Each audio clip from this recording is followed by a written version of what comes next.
La promenade au bord de l'eau. Épisode 3.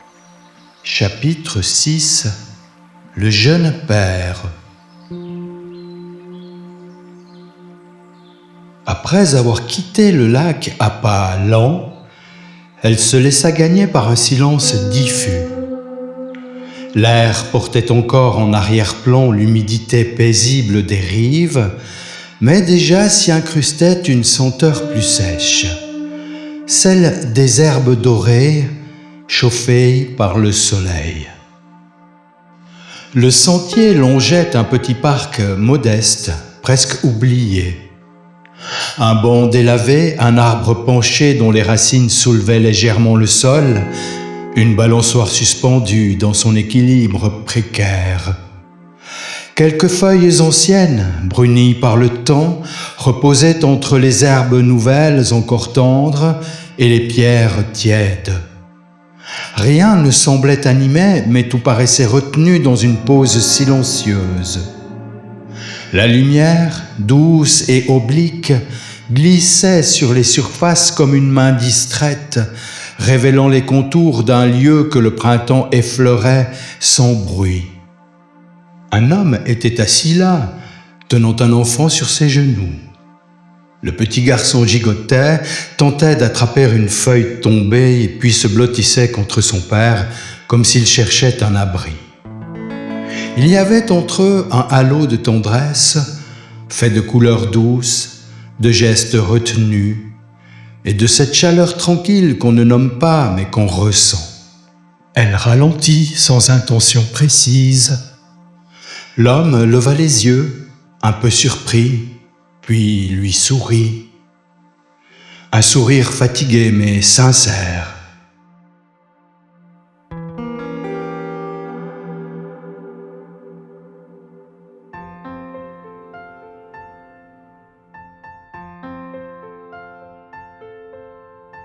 « Il est curieux, dit-elle en désignant l'enfant.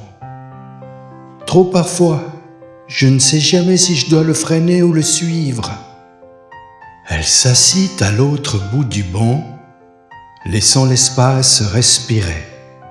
« Vous êtes seul avec lui ? » ?»« Sa mère travaille. Moi, je suis en pause, une vraie, forcée. » Il baissa les yeux vers son fils. « Je croyais que j'allais être un père formidable, mais je ne comprends rien. Il pleure sans raison, rit sans prévenir, et moi je suis là, à essayer de deviner. » Elle sourit doucement. « Les enfants ne demandent pas qu'on comprenne, ils demandent qu'on soit là. » Il la regarda, comme si cette phrase venait d'ouvrir une fenêtre.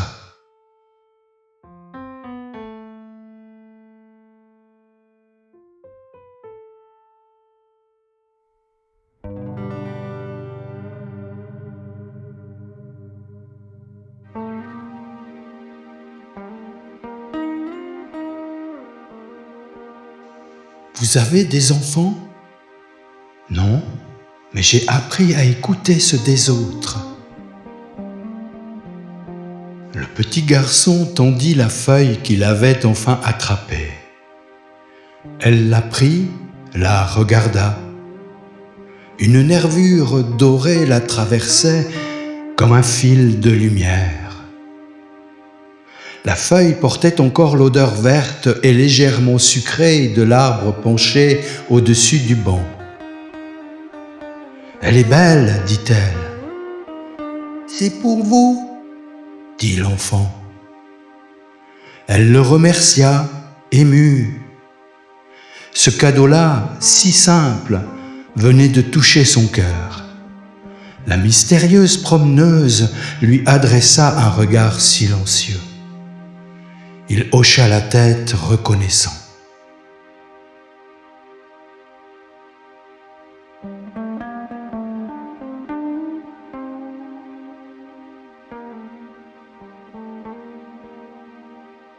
« Merci d'avoir été là, dit-il. »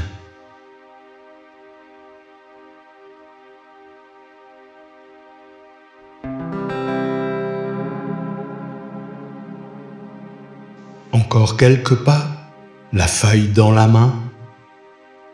Elle la porta à son visage une dernière fois, respirant sa senteur fragile, puis la glissa dans son carnet, entre deux pages vides. Un geste qui sentait un baume discret, un souvenir de lumière.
Chapitre 7. Le gardien du refuge. Le sentier s'était élevé, serpentant entre les pins et les rochers. L'air était plus frais, plus dense. Il portait ce parfum résineux et légèrement poivré des pins chauffés par le soleil, mêlé à la senteur sèche des aiguilles tombées.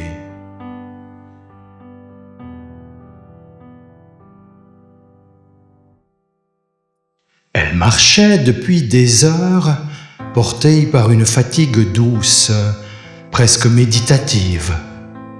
Le pas calme, l'esprit flottant, elle s'était laissée y dériver, un peu égarée, sans inquiétude.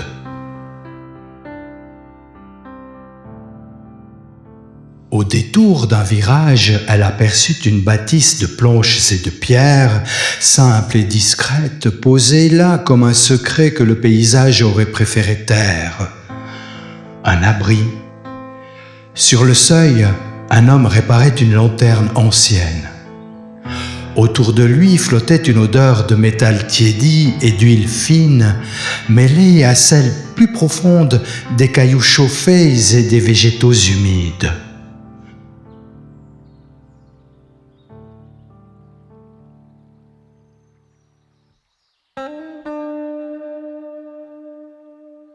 Il leva les yeux et la salua d'un léger signe de tête. « Excusez-moi, monsieur, je suis loin des sentiers battus. »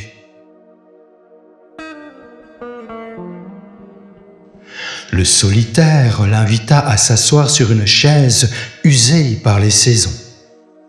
Le bois tiède, doux, avait absorbé des années de soleil et de pluie.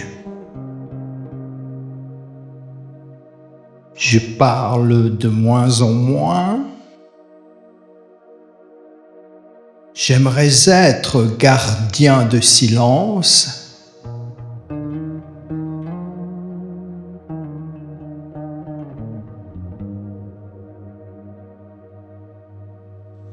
Elle sourit, reconnaissant dans cette parole le simple désir de partage, sans intention de convaincre. « Vous voyez peu de monde, c'est ça ? »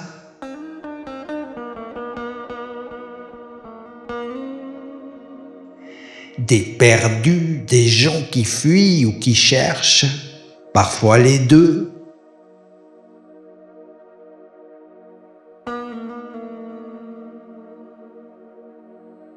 L'homme lui raconta l'histoire d'un enfant autiste venu là un été. L'enfant ne parlait pas, mais il dessinait sur les murs du refuge des formes étranges, des spirales, des visages sans yeux. Il m'a appris à écouter autrement, à ne pas attendre les mots. Ce petit, c'était moi.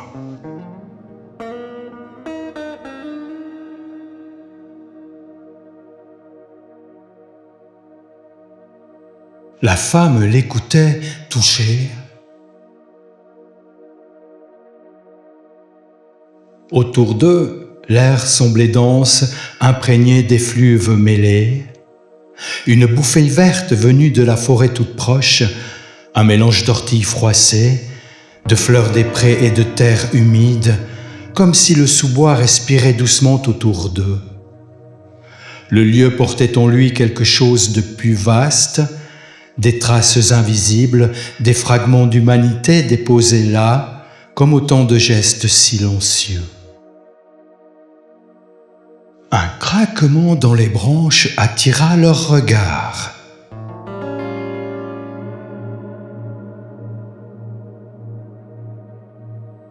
Un chevreuil passa lentement, sans peur, puis dans le silence revenu, un oiseau fendit l'air au-dessus d'eux.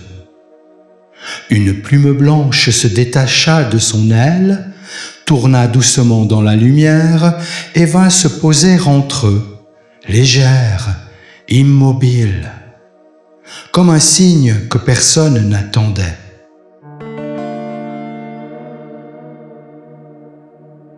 « Le ciel vous remercie, dit-elle. Il sait reconnaître ce qui marche sans bruit, ajouta-t-il. Avant de partir, elle sortit de son sac une petite étoffe brodée trouvée dans une brocante. Elle conservait un léger arôme de lavande et de tissu ancien, empreint du souvenir de mains patientes.